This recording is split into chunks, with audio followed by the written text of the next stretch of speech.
Hello and welcome back to Mini Bloks Vlogs. And today I want to talk about Guardians of the Galaxy.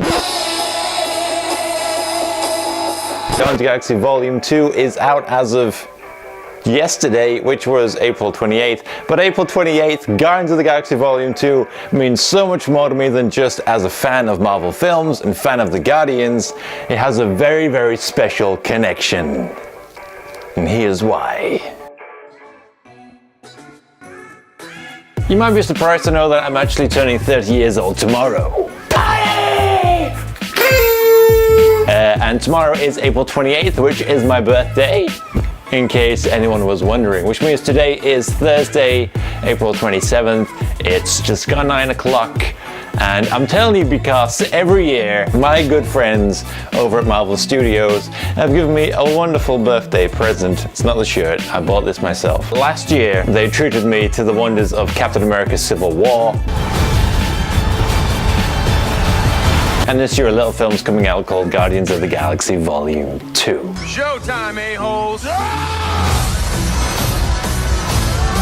And Guardians of the Galaxy Vol.2 is having a midnight release at my local cinema, and I just so happen to have booked a week off as of tomorrow onwards, because, you know, it's my birthday. I like Guardians of the Galaxy ever so much. I like my birthday, I like the cinema, so what better way than to kick off my birthday week off than with watching Guardians of the Galaxy Vol.2 at the cinema, and therefore, I want to take you on a little adventure to see Guardians of the Galaxy Vol.2. I'm gonna go see Guardians of the Galaxy June. Okay.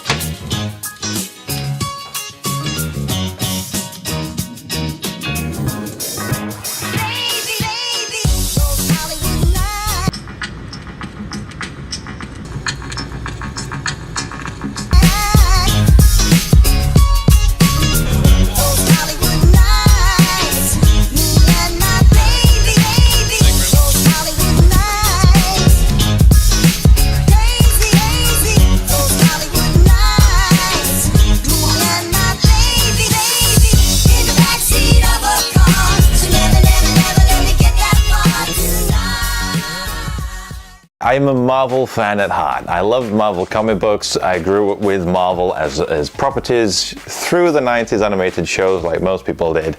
And then from that I've drifted on to comic books and obviously video games and then in the movies. And obviously the last 10 years has been all Marvel Studio movies. And so I've grown up with it. I've been very much embedded into that as a culture, and I've managed to learn a number of different things and little characters that mean something to me that didn't mean much to the general public. Like Moon Knight is one that still floats around, who I hold very dear to my heart, although most people are clamoring for a Netflix show, which by the way would be awesome. The Marvel Studios' next film that's going to go into production and got greenlit was Guardians of the Galaxy, and me and a couple of friends at work that were quite into Marvel comics were like, never heard of them. No idea. Absolutely no idea. Meet my friends, the Guardians of the Galaxy. So you research it, basically. I won't get into spoiler territory, but original Guardians, and they were sort of like the Space Avengers that cropped up as like cameos and team up in like a lot of the sort of 60s, sort of 70s Guardians and Avengers stuff. Not Guardians, because they never had their own run. They were there as a team, but they sort of just fell into different storylines for the bigger properties. And then obviously they tried it with their own run 2-3 times now. I think they did it in the 90s and they cancelled it. Then they did it 2008. I think, which is the Dan Abnett, Andy Lanning one. And it was like a cult thing, which again, I had no idea what it was. But because I knew it was coming, I researched it and I got involved in it, and I loved it. Like, I loved that idea. I loved this small comic that's had multiple attempts but just failed, and like such a weird mixture of diverse characters.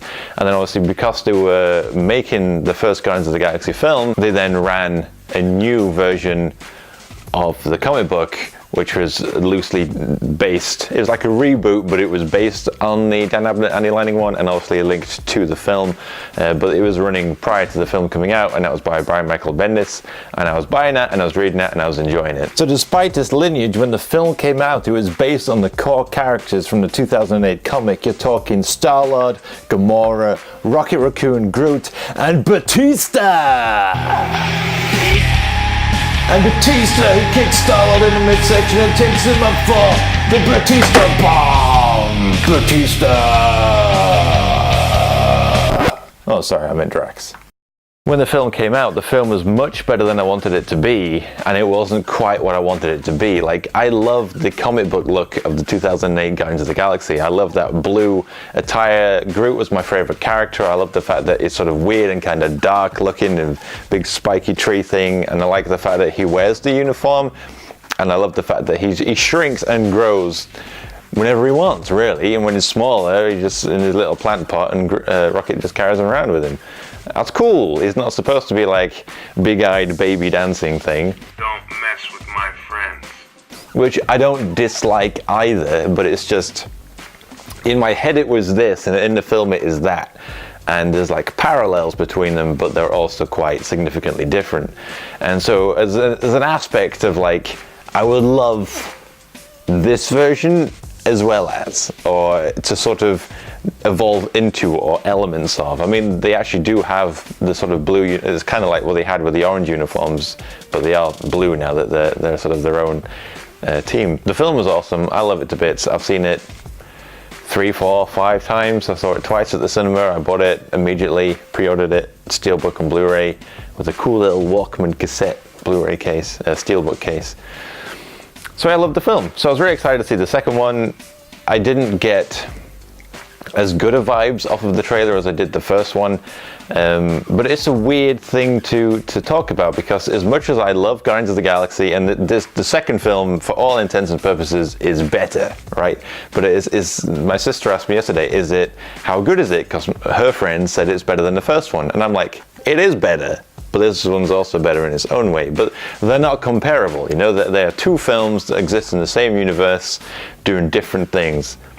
Origin stories are always awesome. This is just Guardians doing stuff. And like, on average, the Marvel Origin films, or even like the Captain America sequels, it's not stuff. It's like big, story-driven, like phase-creating elements. Like what's happening in the Captain America films is obviously influencing what's going to be happening in the Avenger films. Like there's very at the core center of all of these characters revolving around it. So like the Captain America and Avenger films are here, and everything sort of gets sucked into it. Whereas like Guardians are just off doing whatever the hell they want. So when like Avengers 2, for instance, is all over the place and it's just kind of like a Saturday morning cartoon, it kind of was a bit weak, because it just didn't have that sort of core drive to it, whereas Guardians doesn't need it. But I felt like the second film didn't have as much of like a point to it. But them just being them is kind of what the point was.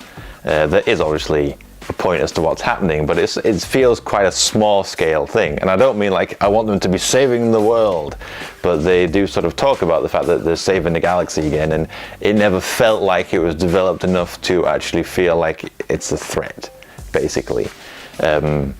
But them just being them, introducing new characters, being stupid and having fun, all on this absolutely beautifully rendered sort of space backdrop with an awesome soundtrack, is exactly what you want out of Guardians of the Galaxy. So yeah, it's everything that you want it to be and better. Oh, you got the wrong guy. I'm not with them. I'm a kind of funny fan, so if you want to sort of listen to what they say about it, I agree with what Tim was saying, which was all like the jokes you saw in the trailer. I was worried that when you go watch it, it's the same thing and they sort of fall flat. I felt like they did kind of fall flat, but they were interesting enough that this is the trailer version and the actual thing is this. So it adds that freshness to it. So it's not like, here it comes, you know, it's actually, that's actually quite good. But I do feel they maybe overdo it, like they kind of look at it as a comedy. I think they do too many like forced laughs where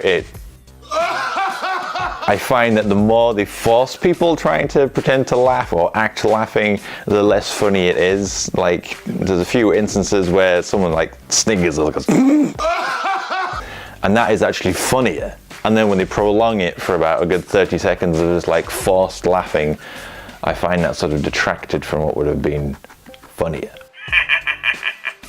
That's maybe just me. I also don't think most of the jokes are that funny, and it's also a little bit kind of stupid humor. Oh, come on. But I wouldn't change it because that's exactly as how I think they should be. I just don't necessarily find it really funny, as in like it's directly making me laugh out loud, but it's incredibly enjoyable and entertaining to watch them be funny as they are funny. Lots of the jokes are very funny, but some of the jokes aren't funny, and some of the jokes that are funny, I feel like they've tried to force laugh too much that it just, you know? You must be so embarrassed! That's gonna wear real thin real fast. I had an awesome time. It's a brilliant way to kick off my birthday. I had an awesome birthday. I'm probably going to recap that next week. Don't hold me to it because I don't know yet. I'll decide soon. What do you think to Guardians of the Galaxy? Did you have an awesome time watching it? Do you love it? Do you rate the comic books? Were you like an original fan? Let me know what you think. Let me know if you agree with me or you disagree with me. Anything would be awesome. So drop a comment in this video down below. I'll make sure to get back to you. And if you like the video, please like it and share it. And please subscribe to my channel. It'd mean a lot. That'd be awesome. If you want to hit me up, you can do over on Twitter at DanBloks. I decided to ditch that mbq@mail.com and just find me on Twitter. I've got MiniBloks on Twitter, which is the channel, and there's me on Twitter. So whatever you want. Thank you very much for watching my video, and I'll see you next week. I come from a planet. Forget it.